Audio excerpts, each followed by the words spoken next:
जय श्री कृष्णा। भाद्रपद माह के कृष्ण पक्ष में आने वाली एकादशी तिथि को अजा एकादशी कहा जाता है। भविष्य पुराण में कहा गया है कि इस दिन पूर्ण उपवास का पालन कर भगवान श्री हरि विष्णु की विधि विधान पूर्वक पूजा करने से निसंशय ही व्यक्ति समस्त पापों से मुक्त होकर आध्यात्मिक लोक को जाता है। इस एकादशी की महिमा का श्रवण या अध्ययन मात्र से व्यक्ति को अश्वमेध यज्ञ के समान पुण्य फल प्राप्त होता है। और आज हम इसी पवित्र अन्नदा अथवा अजा एकादशी कब आ रही है और इस दिन की पूजा के लिए शुभ मुहूर्त कौन कौन से हैं, इसके विषय में ही जानेंगे। तो इसके लिए अंत तक हमारे साथ जुड़े रहना और जानकारी अच्छी लगे तो लाइक, शेयर और ऐसी ही वैदिक और प्रमाणभूत जानकारी प्राप्त करने हेतु इस चैनल को सब्सक्राइब भी कर लीजिएगा। तो चलिए सर्वप्रथम जान लेते हैं कि अजा एकादशी कब आ रही है। तो पंचांग के अनुसार भादो मास के कृष्ण पक्ष की एकादशी तिथि का प्रारंभ हो रहा है 18 अगस्त सोमवार को रात 5:23 पर और तिथि समाप्त होगी 19 अगस्त मंगलवार को दोपहर 3:32 पर। इसलिए भादो मास के कृष्ण पक्ष की अजा एकादशी व्रत का पालन 19 अगस्त मंगलवार को किया जाएगा। अब चलिए इस दिन भगवान श्री हरि विष्णु की पूजा आराधना करने के लिए शुभ मुहूर्त के विषय में भी जान लेते हैं। तो इस दिन ब्रह्म मुहूर्त का समय है सुबह 4:32 से 5:20 तक का और सूर्योदय होगा 6:08 पर तथा सूर्यास्त का समय है 6:52 का। और इस दिन प्रातःकालीन पूजा के लिए शुभ मुहूर्त 4:47 से 5:52 का रहेगा और सायंकाल में पूजा के लिए 6:57 से 8:02 तक का शुभ मुहूर्त रहेगा। और इस दिन अद्रा और पुनर्वसु जैसे शुभ नक्षत्र के साथ त्रिपुष्कर योग का भी निर्माण हो रहा है, जो इस दिन दोपहर 1:07 से आरंभ होकर 20 अगस्त सुबह 5:53 तक रहेगा। अब इस बार एकादशी तिथि 19 अगस्त के दिन दोपहर 3:32 पर समाप्त हो जाएगी। उसके पश्चात हरिवासर का समय आरंभ हो जाएगा, जो समाप्त होगा उसी दिन अर्थात 19 अगस्त मंगलवार के दिन रात को 9:30 पर। और क्योंकि हरिवासर में व्यक्ति को अपना पारण कदापि नहीं करना चाहिए, परंतु यह समय भगवान श्री कृष्ण की सेवा, पूजा, आराधना एवं सत्संग कीर्तन के लिए अत्यंत शुभ होता है। इसीलिए इस समय भगवान की सेवा, पूजा और आराधना में ही अपना समय व्यतीत करें। और इस दिन अर्थात 19 अगस्त मंगलवार को दोपहर 3:33 से द्वादशी तिथि प्रारंभ होगी और द्वादशी तिथि समाप्त होगी 20 अगस्त बुधवार दोपहर 1:58 पर। अतः 20 अगस्त बुधवार के दिन ही अजा एकादशी व्रत का पारण किया जाएगा और इस दिन पारण के लिए शुभ मुहूर्त है सुबह 5:53 से 8:29 के बीच का। अतः ध्यान रखें कि इस समय दरमियान ही अपना पारण कर ले।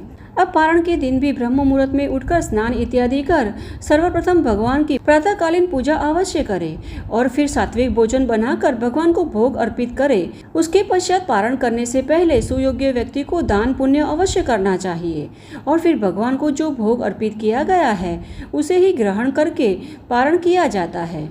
इसीलिए इस दिन ब्रह्म मुहूर्त का समय रहेगा 4:33 से 5:21 का और सूर्योदय होगा 6:09 पर तथा सूर्यास्त का समय है 6:51 का।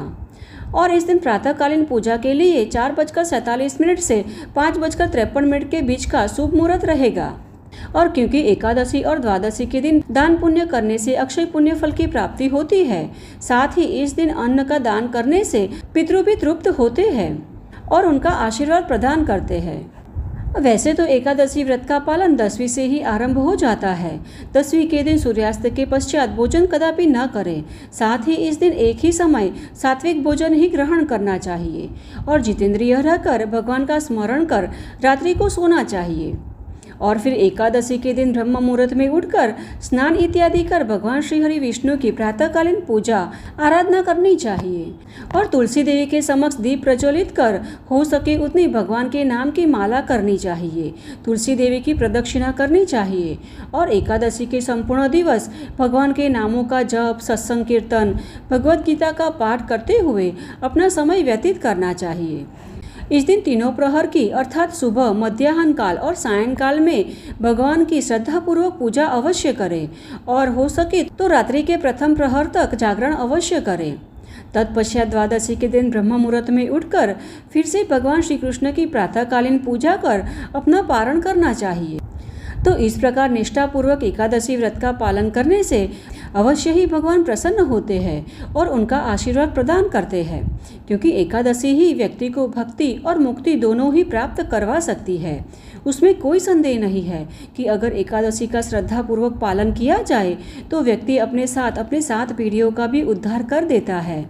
इस पाप विनाशक पवित्र अजा एकादशी के दिन जो व्यक्ति पूर्ण उपवास का पालन करता है और इंद्रियों के स्वामी भगवान ऋषिकेश की आराधना करता है, वह समस्त पापों से मुक्त हो जाता है।